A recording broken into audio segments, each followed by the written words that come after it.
Welcome to Go Sports Live. I'm Matty Marshall. We still have a lot of paintball to play here in 2024. Very happy with the guests that we have for today's show.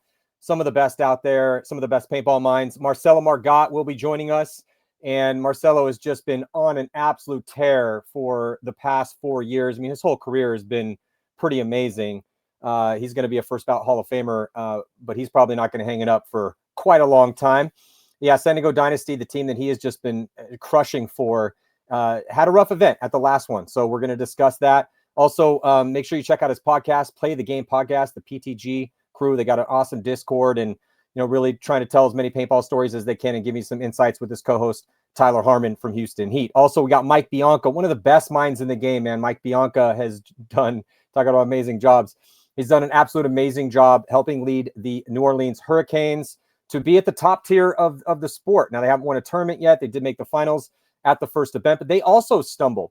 So we're going to be talking shop with them. We're going to be talking about the brackets and how things are shaping up for Thursday's competition as we finish the Lone Star Major, which with the crazy weather we were not able to finish. So we got 4 crazy days of paintball starting on June 20th for the Mid-Atlantic Major. And then also in the tail end of the show, we will have Grayson Gladstone from San Diego Aftermath. He's going to be joining us to talk about Aftermath's performance. They also missed Sunday. Basically, only 4 of the top 10 teams from Vegas from the first event made it on to Sunday. So it is getting incredibly competitive in professional paintball. So we're going to be talking about the 20 best teams in the world, also discussing a little bit about what just went down in Portugal for the first event of the professional series over there with NXL Europe. Marcello Margott and Grayson were over there. Scalp was able to pull off the win against the Tauntauns. And Marcello is now coaching the Lucky 15. So got a lot to talk about today. Let's jump into this conversation with Marcello and Mike as we're going to be bringing them in here. And yes, make sure you mark your calendars for June 20th to the 23rd as the next big event of the year is about to go down. So Marcello, we'll start with you. How you doing today, bro? Doing very well. Looking forward to the long weekend. Remember, it's Memorial Day weekend, everybody. So remember what it's about. Yeah. Also, big shout out to Mike Bianca with his co-host Ryan as they are the Coaches Show. Where can people catch the Coaches Show, Mike? And what do you guys got coming up before the next big event? Right. So the Coaches Show, you can catch us on Major League Paintball's YouTube channel. You can catch us on Spotify. You can find us on Instagram and Facebook. So, matter of fact, this next interview, we're having a live interview this Tuesday at 7 p.m. Central. We'll be speaking with none other than Kirill from Red Legion. And we're going to be talking about their performance.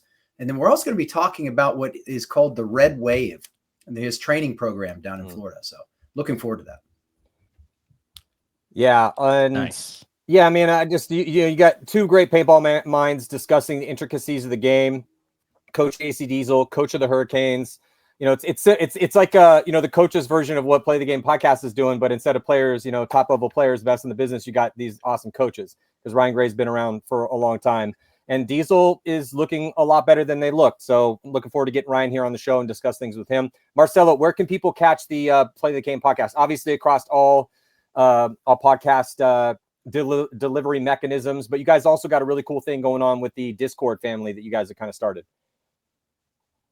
Yeah, absolutely, Matty. We are on YouTube as well. We're on all the podcast platforms, pretty much all of them. I'm sure there's some obscure ones that we didn't quite make, but the Discord community is amazing. It's a great way to connect with Tyler, myself, and a lot of really loyal PTG listeners, a lot of paintball fanatics. It's kind of like a new wave of or a new age PB Nation. Everybody's in there. We've got a bunch of different channels, and we talk paintball kind of 24/7. It's really, really neat. The community is really accepting, really welcoming, a lot of high level paintball conversations going on in there, which is really cool. We do some like film breakdown, layout breakdown, all sorts of different things. And you can find that on the ptgpodcast.com website. You just click the Patreon link in the top left corner. And if you sign up at any tier, it'll give you access to the Discord. So thank you. Appreciate the plug.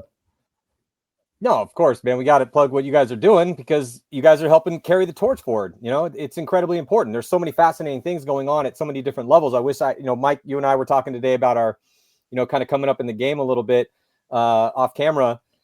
And it's just, I wish I had resources like this when I was young and trying to make our way in the world as we were kind of carving out our niche out here. And it's just, it's truly a special thing. Now it is interesting because, the Hurricanes and Dynasty were 1-2 at the first event. And now it's one of the reasons I kind of wanted to pick your guys' brain for this. I always like touching base with you guys, but we have an interesting moment because now both Dynasty and the Hurricanes stumbled at the second event in the prelims and will not be playing on Sunday. Again, only 4 of the top 10 from the first event were able to move on. So, typically when we have people come on and, in a situation like this, if you had made it to Sunday, so when we have people that are going to make the Sunday that come on the show, of course, they're going to, in their minds, and this is the way you're supposed to think, is like, yeah, we're going to win this tournament. And somebody else is taking second. Who's that going to be? But it changes and alters the conversation. Now you guys are totally clear to just completely and freely speak your minds about who you think is going to win on Thursday. And Thursday is going to be, I think, incredibly fascinating, just with how competitive things are getting out here and the parity in the league. When Blast Camp and Paintball Fit came up, we were wondering, are they ready for it? Obviously they are. Paintball Fit beat you guys in the prelims, Marcello, and then Blast Camp made it to Sunday. PB Fit is not going to be moving on to play, Sunday, aka Thursday. So maybe we can start with there. And Mike, I'll start with you. How's the headspace right now for the Hurricanes? You guys had a disappointing World Cup, and then you show up to Vegas and look awesome, make it to the finals for the first time, and then stumbled enough so that you will not be playing on Thursday here to finish out the Lone Star Major. So how's everyone's heads right now? I think the headspace is good. Failures essentially falls into one of 3 categories. Okay. It's either preventable, meaning someone deviated from the plan, unavoidable, something was out of our control, something happened that was out of our control, or what some might call intelligent failure. I'm not sure. I made that up, but these are mistakes that an intelligent failure would be something that actually lends to greater knowledge, right? Or rather improvement. So I think, I think that event, this past event, it was a combination of all 3 of those things at times for the Hurricanes.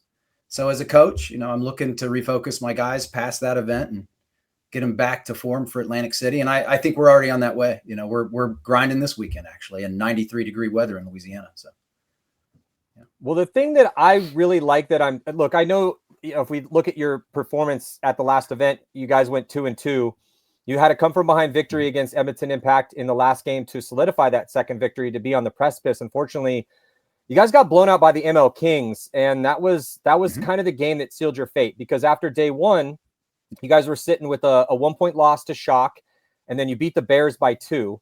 And then heading into day 2, okay, well, if the Hurricanes can, obviously, and on paper, you guys should be beating the ML Kings because they had an abysmal first event.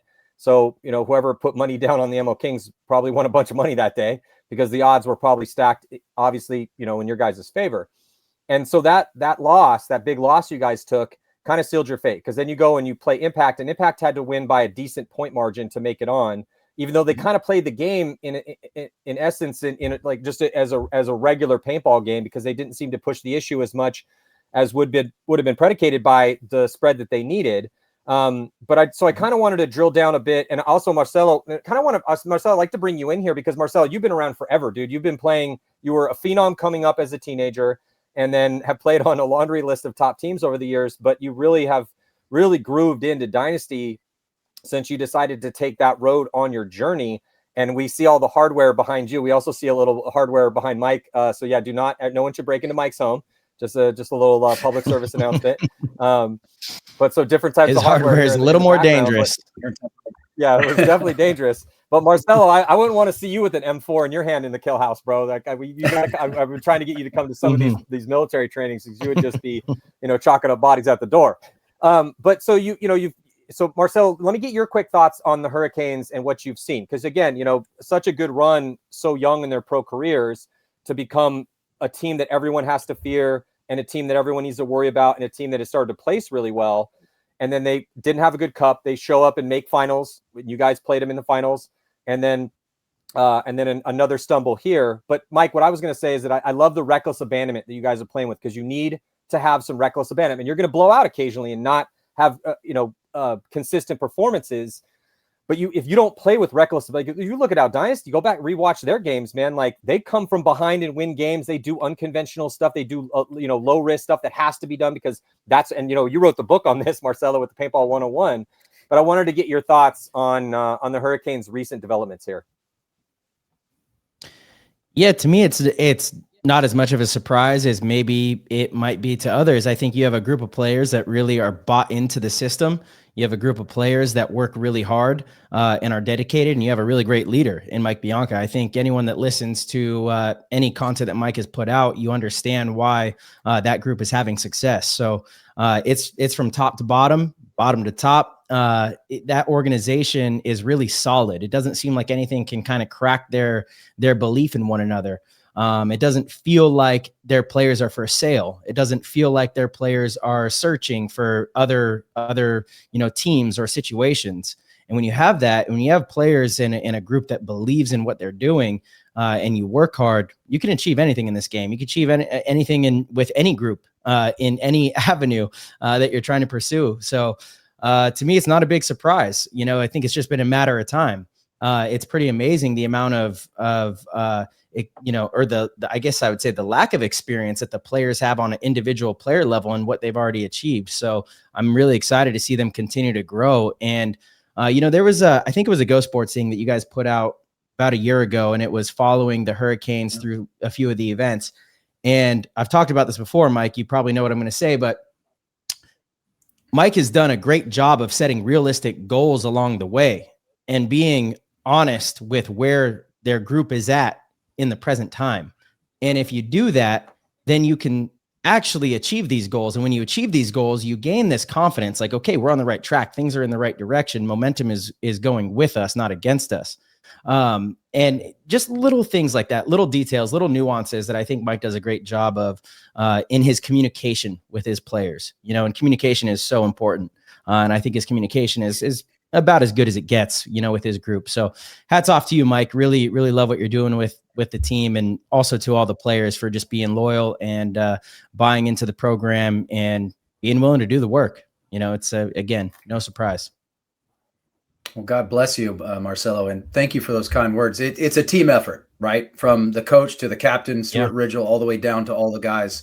And they're grinding and they put in the work. Like you said, if managing expectations, you want to manage expectations, and then we want to put our best foot forward and attack the cause. But thank you. So, Mike, of course, talking about expectations, and because I do want to drill down. I just would like your thoughts on the ML Kings game, since that was the coffin nail for you guys. But because you guys have now made the finals, and I'm just wondering so because you were, like Marcello had brought up and has been documented and put into the history books, is like, hey, let's win a point, let's win a match, let's make a Sunday, let's get through the wild card. You kind of tiered them in a very realistic fashion. But I'm kind of wondering, what is your expectation now? I mean, it's got to be to win the tournament, right? You guys have the firepower and have proven to be able to beat anybody, and you made it to a finals. So I'm just kind of wondering, what are you saying to the guys as far as expectations now? Well, yeah, I think that expectation, I actually am the team. We set that expectation that this was the year we were going to be in a finals match. Did we anticipate it being the very first event of the season? No. Do I think maybe that's added some form of mental baggage that we need to address as a team? Sure. To me, it is. It's always about improvement. It's about continuous improvement. And whether that continuous improvement is over our performance last year or our performance last event, it's about continuous improvement. So to me, it's about, all right, we took second at the first event. We just took, I think, 13th at this last one. All right, it's back to focus, back to getting on it. So what's the goal? We go right back to that. As simple: win the first point. Let's connect points. Let's win a match. Let's make Sunday. And so we're right back into that same routine, and it's going to stay that way. Personally, and I think I've said this, but I'll say it again. I set the expectation our first year, which was those four things, which was don't get, the number 4 being don't get last. And personally, I had set an expectation, let's get top 10 The team expectation was top 15. And I remember thinking, all right, top 10, we're going to do this. We ended up 11th. That was pretty frustrating for me. And then the next season, no joke, I set the goal of we're going to be top 8. It's coming. And we got 9th. So I figured probably the best thing to do at this point is I'm going to go ahead and set the expectation for first and see what that gets us and go from there. But now the expectation is to do the best we can always. We play everyone like they're Dynasty. That's the team, right? So, because just so before we get off the Hurricanes topic, let's talk about that ML Kings game. It was a bad loss for you guys. You know, and when you look at those other games that you guys played, I mean, it was an incredibly close game with Shock. You guys lost by 1, beat the Bears by 2. And then if we go to the 4th game, after the ML Kings game, you guys beat Impact, and it was a come from behind victory. You guys were down 2-0 at one point in time, and they needed to go, you know, but they weren't running into your guns. So that was a hard fought victory against Impact, and Impact's still an amazing team.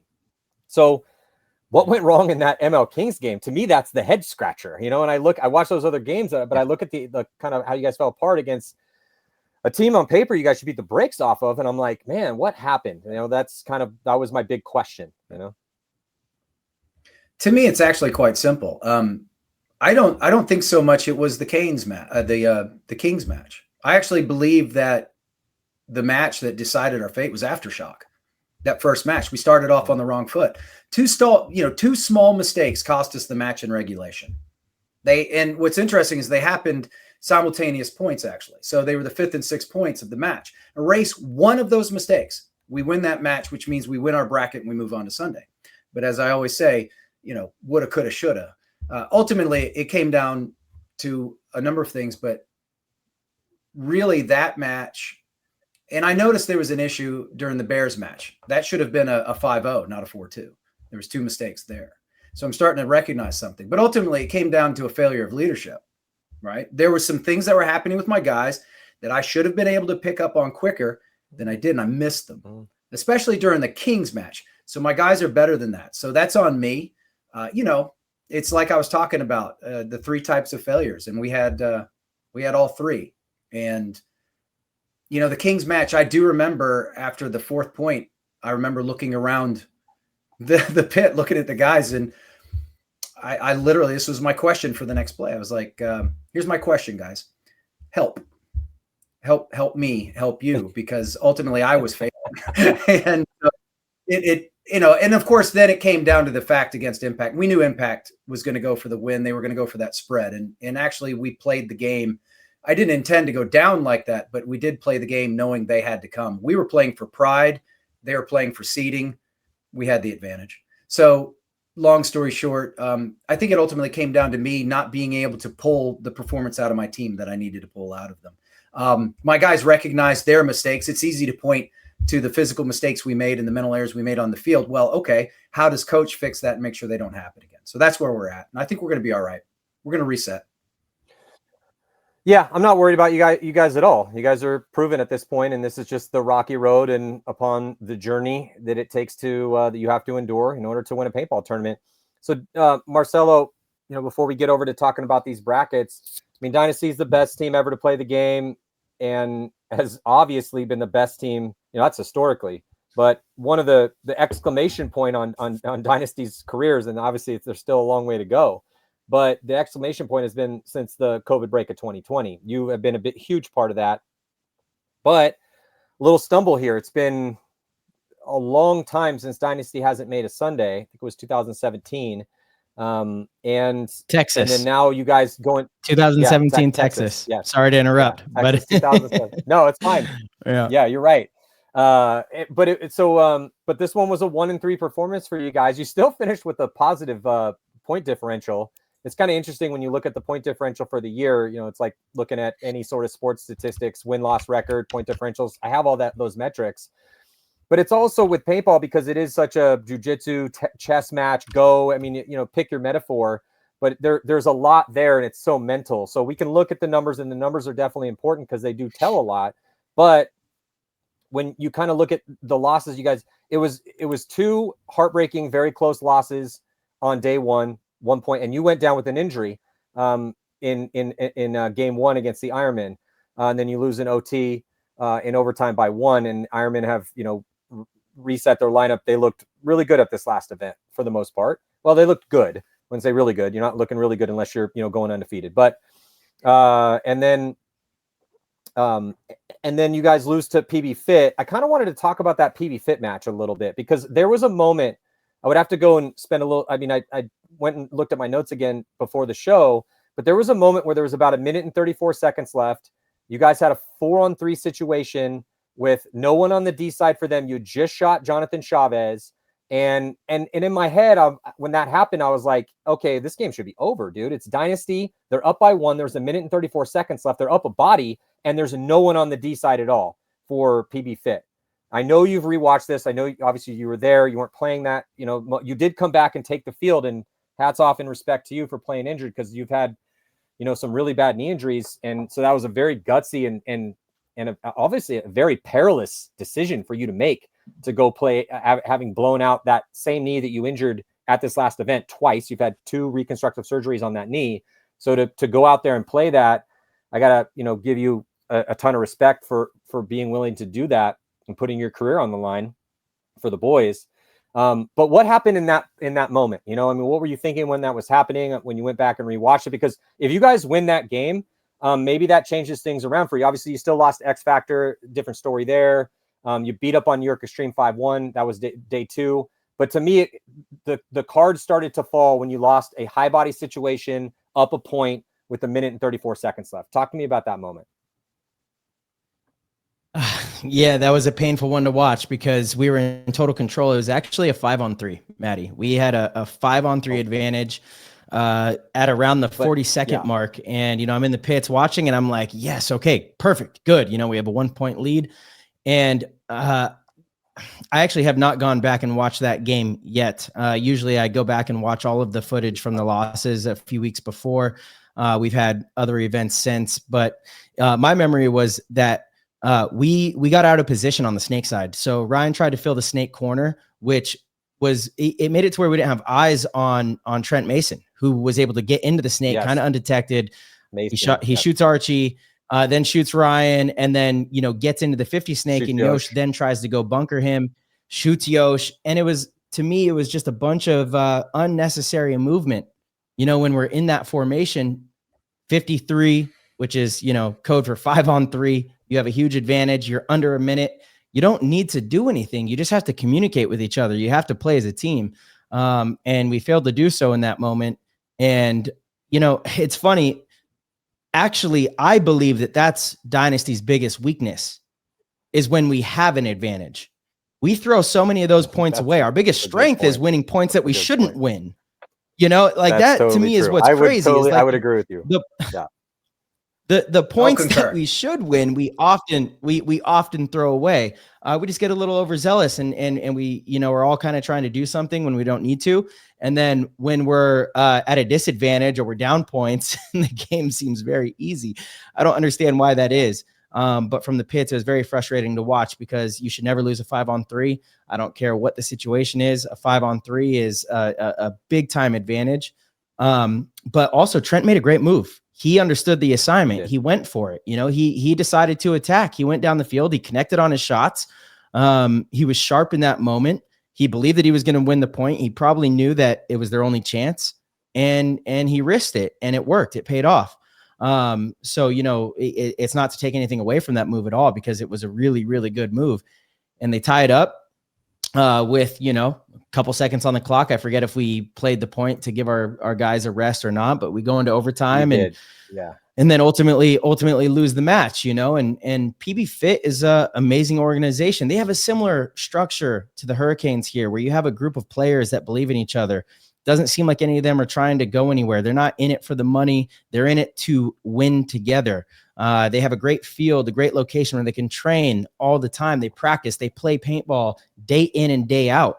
These players, they're playing 4 or 5 days a week. And I want to get into that in a little bit when we talk about, Red Legion and Portugal and Malloy and his performance. But it's not really a big surprise to me, Of course, I believe that our team should beat that team on paper. We have the experience, but at the same time, all these teams are really hungry right now, and they're playing a lot of paintball. They're practicing, they're watching film, they're doing every little thing to get to the top.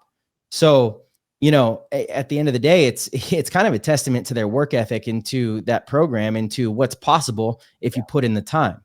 I just, it was a tough one to watch, tough one to be part of.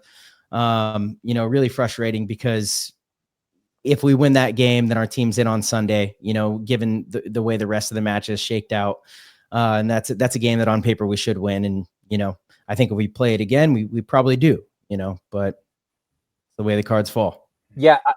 I just went and looked at my notes, and I may be wrong on this, but this was recently when I rewatched this game. So I'll just read you my notes. Alex shot and Fit lost a body, and then Fit lost John Chavez too. And then I put in bold caps. It's all caps and it's all bold. Because after I rewatched it again, and I was like, at this point, this game should be over. There's an expletive in here that I'm not going to say. It's 4-on-3 with 1:31 left. Dynasty up a body and up a point, and there's no one for Fit on the D side. And then it was 4-on-2 when Stewart got shot. But then Mason and Colt, especially Mason, I asterisked Mason, save it to tie it up. And Mason shot RC. Yeah, Mason had a 3-pack. It was just like, it was one of those situations. But I agree with you. I mean, before we move on, because I mean, we could spend 4 hours having intricate discussions, and do need to move on and get Grayson in here eventually and talk about these brackets. But man, I agree with you. I think Dynasty is absolutely the best ever when their backs are to the wall. You guys have had so many, and this is one of those things, like Dynasty's, people, when I talk to people at the events or whatever, whenever it may be, and we talk about this amazing run you guys have been on, winning like half of the tournaments in the past 4 years. And, I'm like, oh, it's not. And some people say things like, oh, it's not even fair. Dynasty is so much better. I'm like, not really. I mean, like, they are really good. Obviously, they are that much better because of what they've done. But the point I was trying to make is that, just real quick, is that what they really are is that they are like the most clutch and gumption-filled group that I've ever, and I've been doing this since 1994. I have never seen a team that filled with clutch performances, gumption. Marcel, you've been a big part of this, and I was pissed for you because you're one of my, you're my boy, but it was like to see you go down in that situation. I was like, God damn it.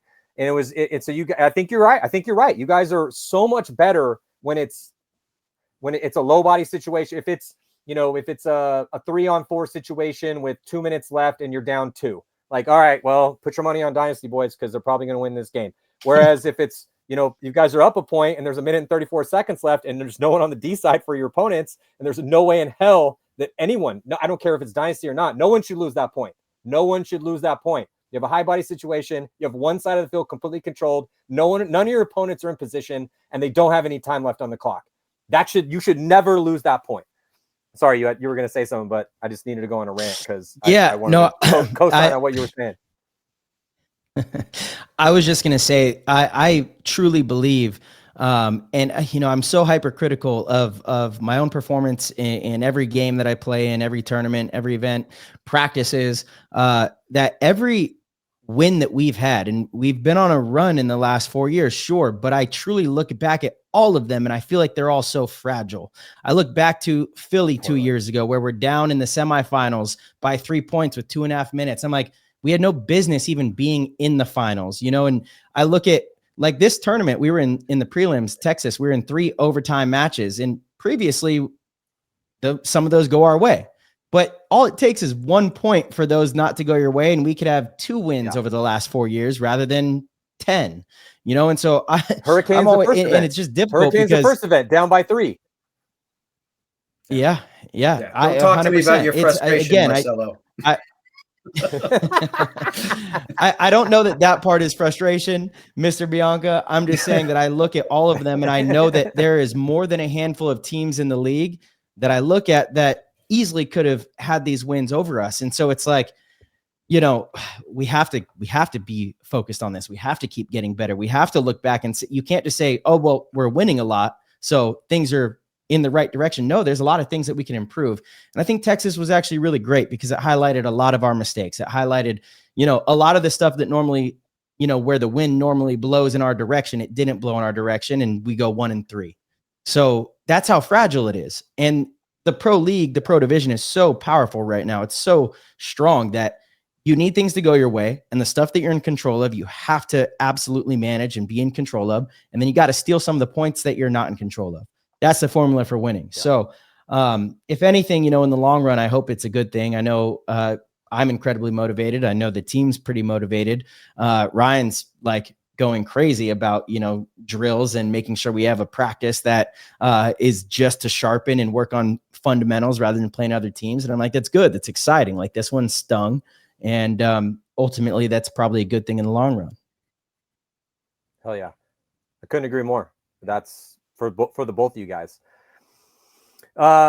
Yeah. Well, let's bring in Grayson Gladstone and talk about these brackets here, because Grayson's part of a team he's had a really good run as well too recently towards the end of last year. Marcel, you got something for him? Are you saying what's up to Grayson?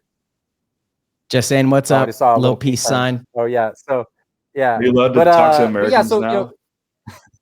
Yeah. So Grayson Gladstone.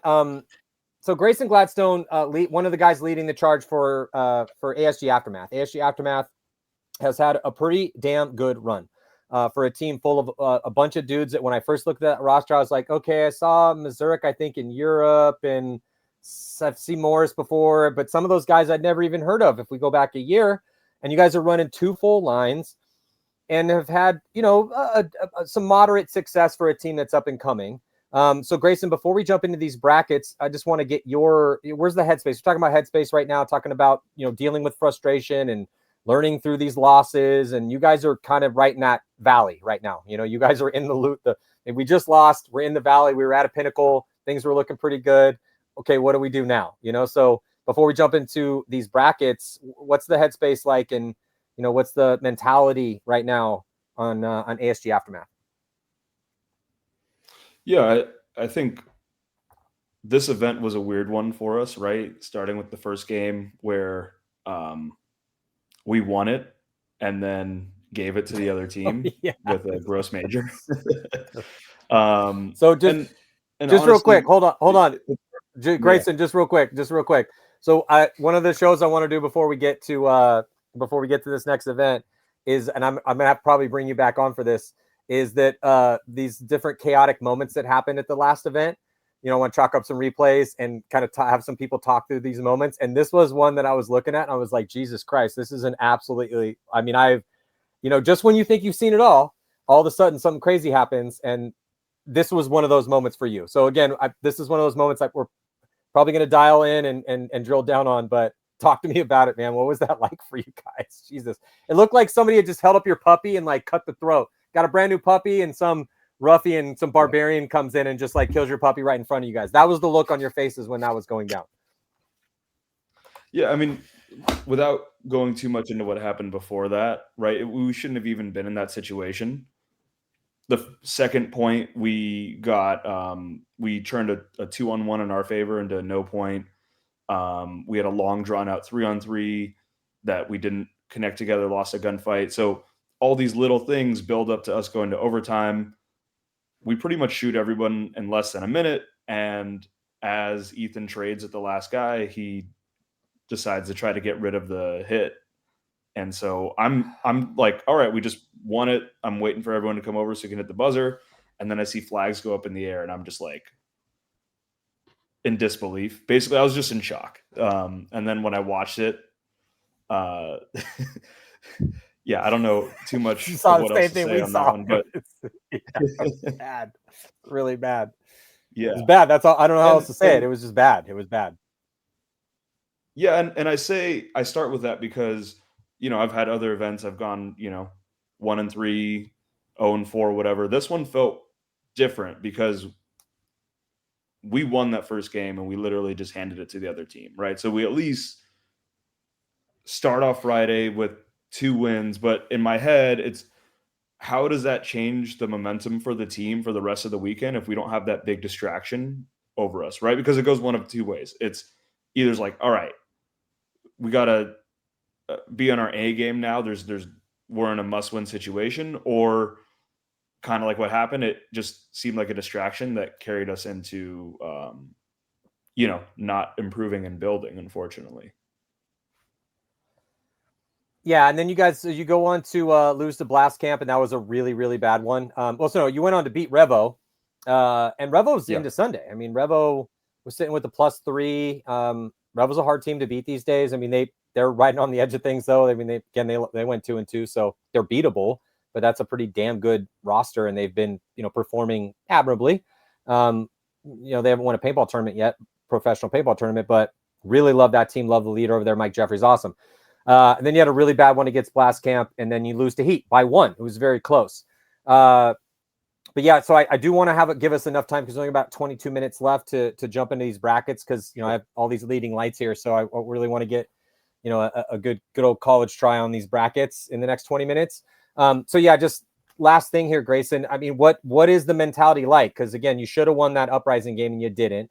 If you go 2-2 and then have a better mentality going to Blast Camp and don't get blown out, maybe make another Sunday here, but now you're heading into a situation where we don't know the layout. It's going to be a blind layout for the pros. The divisional layout will be dropping before. So for any divisional teams out there, you will have a layout to train on. The pros will not have a layout to train on. And we have to get through the Sunday performance, but which is happening on Thursday. So we have done this since 2012 in Galveston and then in Phoenix.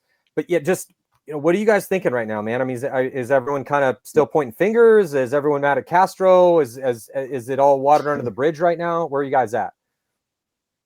Yeah, he's not cut, for anyone wondering. But I think mentality-wise, really that field. Castro? Yeah, he was at EDC last week, so I think he's going to be pretty pumped to come to practice. He's fine. He's fine, yeah. But the mentality is, I think we fell short of teamwork ultimately, right? The Texas layout, to win most situations, whether you have an advantage or not, it needed a lot of teamwork and figuring out on the field who had the ball. So ultimately, right, I think people would die because we wouldn't figure out together who had the ball. So then people would start looking around, and then they would get clipped or they would force a move. And so all of our focus right now is going back to the teamwork, which I think brought us success in Vegas, right? So I think everyone's sharpening their sword. We're being really hypercritical and trying to dial in all the little things. And yeah, I think we feel good about it being a blind layout for the main event in Atlantic City too, because 95% of our team all comes from playing WCPPL, which has been blind layouts for, I don't know, 7 years maybe at this point. Yeah, and also, the NXL, Major League Paintball, is working on a deal. It's not set in stone with ESPN. So, this event may be on ESPN, and we're going to have an event with a blind layout on ESPN. That's going to make, we don't know yet. It's not for sure. They're working out the details, but it's not, something we can broadcast quite yet. I talked to Tom Cole today about this. But they are drilling down on the details, and there will hopefully be some sort of announcement soon, but they are in discussions currently with ESPN. So that's a good thing. So let's jump into these brackets. Marcello, I want to throw it back to you. What's the name on the tip of your tongue is who's going to win this tournament? Because if you look at these brackets, so we have Revo playing Diesel in the wild card, along with ML Kings and Blast Camp. And on Revo and Diesel's side of the bracket, whoever wins that will play the Ironman, and then Heat and X Factor will play each other. That's all one side of the bracket. On the other side, it's Shock, Damage, and then Legion plays the winner of ML Kings and Blast Camp. So Marcello, who wins this tournament and why?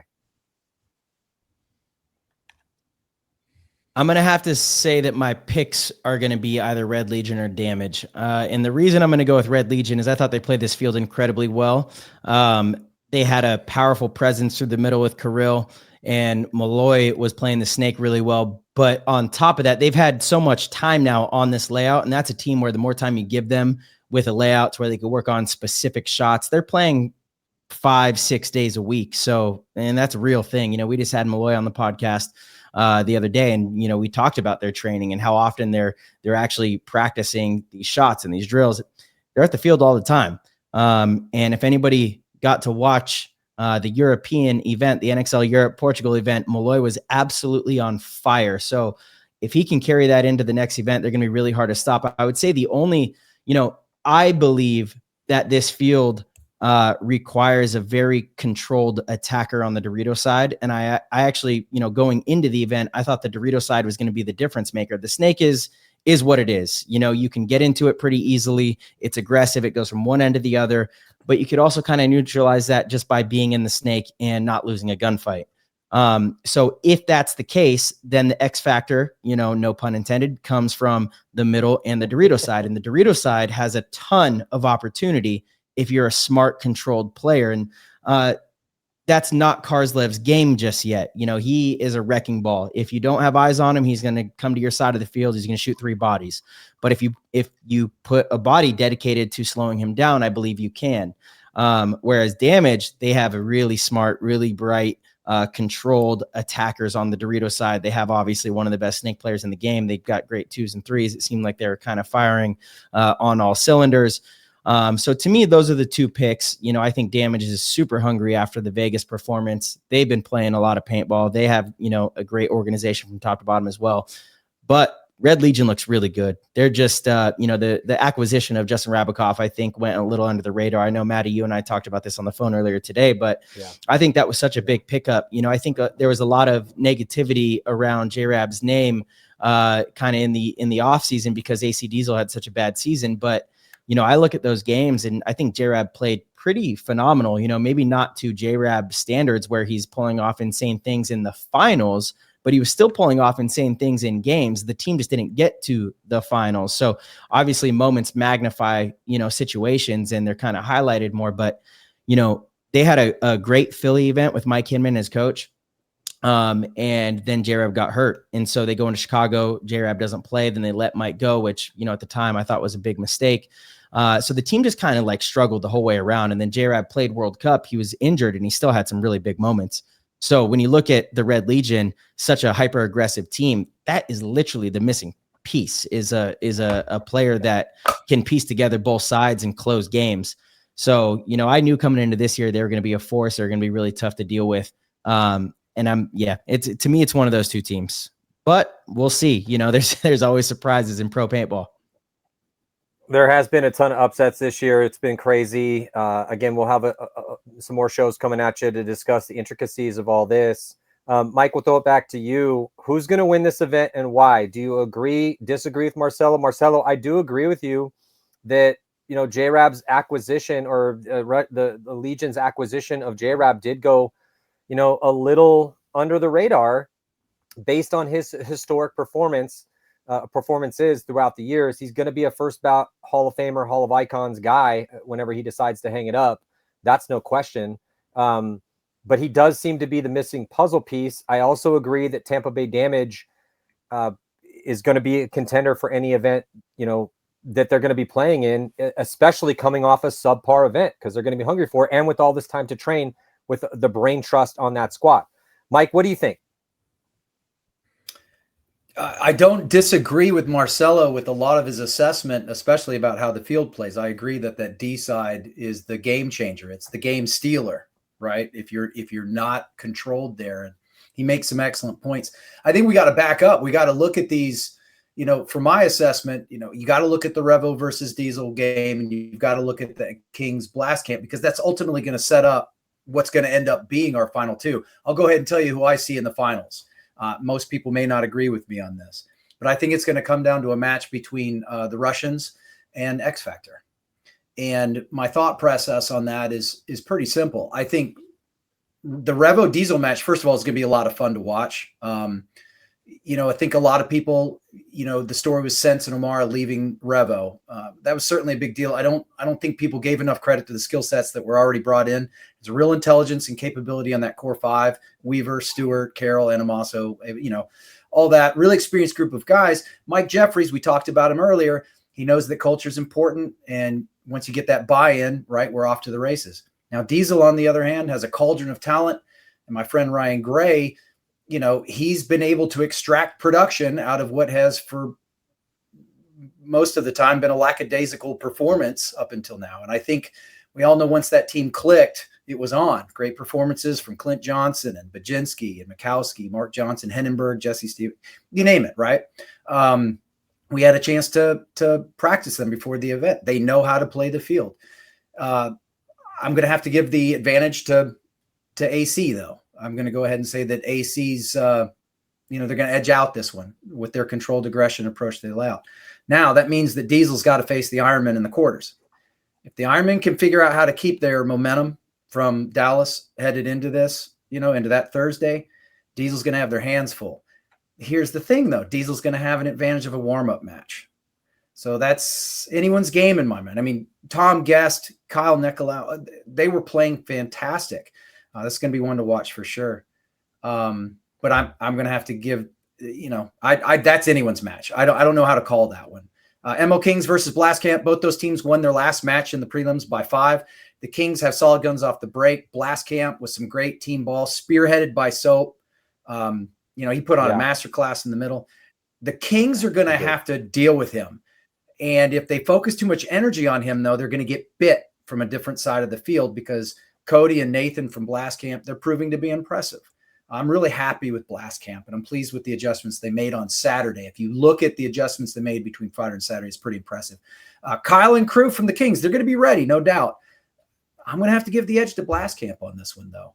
Unfortunately, whoever wins this one, whether it's Blast Camp or Kings, are facing the Russians. And I think Marcello is spot on. I think Russians are playing this layout really well. They're doing it right. You got to look at Malloy's performance over in Portugal. I mean, all of it is incredible. Again, Russians taking that one, anyone's match with Ironman and Diesel. Heat versus X Factor. This is a match of Titans here. Heat's, one of the 3 undefeated teams in the prelims, but they didn't have a single, what I would call dominant match, right? Great composure in every match, which in my opinion is more important, but great performances from Connor and Ryan and Ronnie. X Factor went 3-1 in the prelims, but all 3 of their wins were by 1, so nothing dominant in nature really there either. So you could argue X Factor had the tougher bracket. I know Heat is due, and I'd love to see them do well as a fan, but given Ryan Brand 2 months to watch tape and the way Axel was playing in Portugal, it's a tough call, right? I'm going to have to give the edge to the boys from Texas, so I think X Factor wins that. Aftershock versus Damage. Both teams 3-1 headed into Sunday. Damage showed a consistent approach to the layout, mercying Infamous and Notorious and losing to Legion by 1 in a grinder. Aftershock showed some holes Friday that we didn't capitalize on, but they seemed a bit discombobulated in their loss to the Bears in the last match of the prelims. I'm going to have to give the edge to Joey and the boys because of the way they played the field. It matches up well against Aftershock's style too. Damage's disciplined counterpunching against Aftershock's what I would call chaotic aggression. It's going to be one to watch, but Damage winning this one. It really depends on how seriously Damage prepares, though, for the event. Lord knows the 2 Todds are putting the work in and having their boys grind, but they're going to have something to prove after Vegas.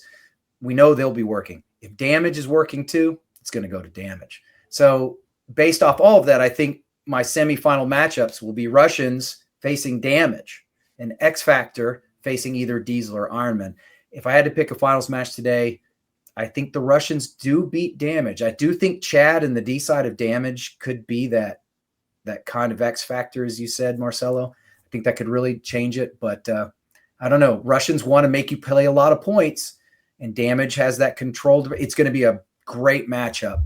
I think if X Factor faces Diesel or Ironman, it's going to go to X Factor. So I'm thinking Russians X Factor. Yeah, Mike, I really can't disagree with that breakdown. Yeah, no, that's a very accurate breakdown because I'm sitting here looking at the plus minuses, and you were talking about to me, that Heat X Factor matchup is, again, as we were using the pun, it's a bit of an X Factor because X Factor is tough, and that roster is it's just so lethal when you have the double stack of Abila Bernaccia and Axel Godin with Axel just coming off of a finals performance in Portugal. That's going to be tough to beat. Now, Matt Jackson had a little bit of a rough go of it. He did get shot a few times in some inopportune moments, but that dude's a stud. He's probably, he's one of the best players by far to ever come out of Texas. TJ Danner has been lights out. I mean, that whole meter, again, not Mikowski, he's on AC Diesel, but that roster is super deep.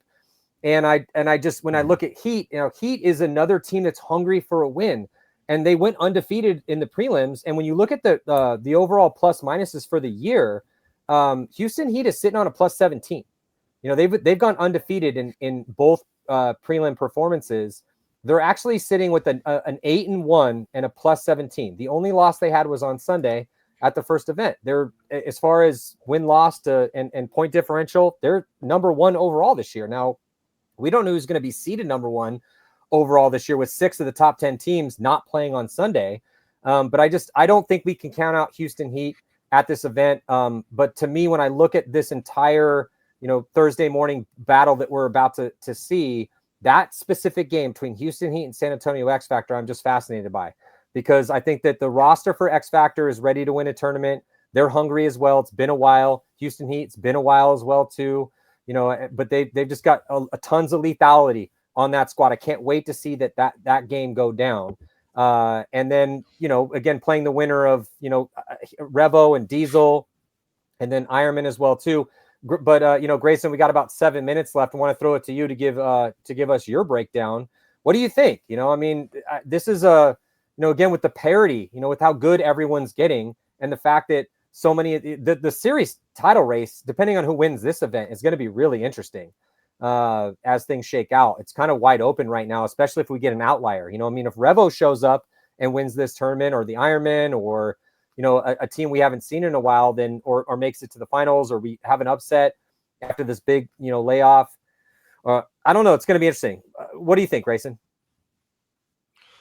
Yeah, two things I've been kind of wondering in my mind are the starting lines from all these teams going to be the same come Thursday in Atlantic City, right? Is someone going to have an amazing practice that changes the dynamic of the players that the coaches utilize? And then the second question I'm wondering is, how will the field setup, right, like a little hill here, change the shots, which maybe changes how it plays, right? So in Portugal, it was much harder to shoot the snake runner, which meant that everyone was going snake off break almost every point, whereas in Texas, it wasn't the case. So can you make the snake off break every point? Malloy, right? If Malloy can get into the snake off break every point, I think Russians are going to go all the way, right? Because it's not just his gunfighting down the wire. It's just his fearlessness to go and make moves. And then he just has the picture dialed in his head, and he just shoots a shot and lives. No matter what situation he's under, he's living. And if he has someone like J-Rab behind him who has that controlled aggression of being alive and also being close to his front guy and picking off people that are putting pressure on Malloy, I think that'll be an unstoppable duo, even if they face a team like Damage trying to control them, or Shock, who is going to kind of fight fire with fire, to say, kind of the theme that match might have. No offense to Blast Camp or Kings. If they play the Russians, I just realistically, the way that they're playing this field, having practiced them as well, I think they're going to win out that side. So starting from the wild card game on the other side, I think the more time you give Ryan Gray with Diesel, the better they're going to get, right? He's probably just going to be digging through every minute detail and every mistake, and also trying to continually build the chemistry of that team. So I'm going to give them the edge against Revo, not because I think Revo is playing decent, but I think the way Mark Baginski has that intelligent aggression on the D side, it's going to help, just absorb pressure and help win out games. And then the moves that Clint was making were insane, right? Like whether they're an advantage or disadvantage. Yeah, jumping over the snake and one-handed gangster getting a guy and then shooting the rest of the team. It just, I see that against Revo and Ironman. I see them getting frustrated because Diesel's going to win a few points that they shouldn't win. It's going to change the momentum of those games. Now you go to the Heat X Factor game. All the games that Heat had were close, but because they were making mistakes. So I think if Ryan Smith can get the team to tighten up and, not do that extra gunfight, not do the hero stuff, not try to run down a guy when you guys are up on points and you have a good cross and then get a major, right? You control those mistakes on Sunday. I think I think that they're going to have an edge over X Factor. But as you guys mentioned, Ryan Brand is super smart. He's going to try to pick apart the holes that Heat has. But I think also the way that Ryan Moorhead was playing in the center was kind of unstoppable as well. So semifinals, if I had to list out 4 teams, right, I would go Diesel versus Heat, and then Damage versus the Russians. And I already said I give the Russians against the Damage game. And then I think I'm going to give Heat the edge over Diesel just because that unit, right, they've just been cooking up a lot of good stuff over the last few years, and they lose these small situations. And I think that in this period where they get to watch the games and, hopefully have some practices together, I think they're going to tighten that up and be in the finals against the Russians. Well, damn, I'm bummed I didn't get to. So I'm bummed I didn't get to go through all the. I thought we were just picking who we thought was going to win and why, and I didn't get like, damn, hey, bro, okay, go off, to talk about go each Off, situation. Go off. It's too late. We got to wrap up. It is what it is. No, you got 2 minutes. Go for it. Give it to me. I just, if there's only 2 minutes, I'm going to talk about the other side of the bracket because I said I chose Damage or Red Legion, Russian Legion to win the event. The other side of the bracket, I do believe it's going to be X Factor, and it's because the way Axel was playing and the way Axel played against us was MVP level. Now, if he can carry that into the next tournament, he's going to be really tough to beat on that side. But I love what Grayson said, how the littlest difference can change the entire layout. If there's a little hill in the back center or one of those wedges are down a little bit lower and you can shoot these interior spots better on the break, it changes everything. So that's kind of the bummer is like, we're taking the information we had from the end of the Texas event after the prelims. Totally. And to me, it was X Factor had a chance to go the whole way. But almost anything can happen over there. I do think they will go all the way. Damage or Red Legion. Yeah. I didn't get to really go up to be the most competitive. I just wanted to. Hey, it's Marcello. We got another month, bro. We'll bring you back on again, and you can go. I'll give you a whole 15 minutes if you want, bro. Like whatever you need, baby. Whatever you need. Gentlemen, thank you so much. I would love to. You guys never invite me on these shows anymore. Now that we all have our own shows, bullshit. You never invite us. Total bullshit. I love you, dude. What are you talking about? I just invited you today. What are you talking about? You're on the show right now, dude. Check the receipts. First time in years. Please. Anyway, gentlemen, let's get it. Marcello, we got to get a lunch, dude. We got to get a lunch. I love you. Let's do it. Well, gentlemen, thank you so much for your time. And everyone out there, thank you so much for all of your support as, we're trying to do everything we can with Go Sports to take everything to the next level. And there's a decent chance we're going to be on ESPN. So, it's going to be all full, pulling out all the stops for this next one. Again, that's not confirmed yet though. So, still working on the details there. Regardless, it's going to be a fun, amazing a weekend of paintball as we have to determine who's going to win the Texas event on Thursday. And so it's like a World Cup almost, except we get like an extra Sunday thrown in there on a Thursday, which is what we've been breaking down. And then who's going to win Atlantic City? Who knows? I mean, I'd have to give the nod to whoever wins on Thursday, if they can stay healthy. But we will, again, be having some more shows coming at you. But and also talking about shows. Make sure you check out Play the Game podcast. Marcello Margott, Tyler Harmon doing amazing things over there, carrying the torch. The Coaches Show, Mike Bianca, Ryan Gray, what they're doing. We just need to get Grayson a podcast at some point in time. Grayson, step it up, dude. What are you doing? We love you. Stop slacking. But no, you guys. But Aftermath's been handling some business, and as a Southern California dude, born and bred, I know Marcello, you played for Aftermath back in the day, so we are happy that you guys don't suck. And that you obviously sucked at the last event, but the road is long and things are going to be great for the future for you guys.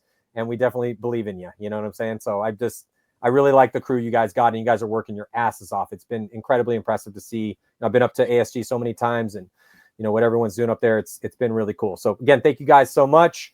Make sure you check out Mike Bianca, Marcello Margott's podcast, and everything's going down to figure this out June 20th. So things are approaching, and we're going to have some more shows coming at you here very, very soon. So stay tuned for those as we do break into the analytics, all the stories, And, these are the best gunfighters in the world, man. This is pro paintball, best 200 players, 20 pro teams. It's going to be a really fun year. And the fact that we haven't even figured out who's going to win this one so far, I'm really excited to see what happens in Atlantic City. So thank you guys so much, and we'll see you guys next time.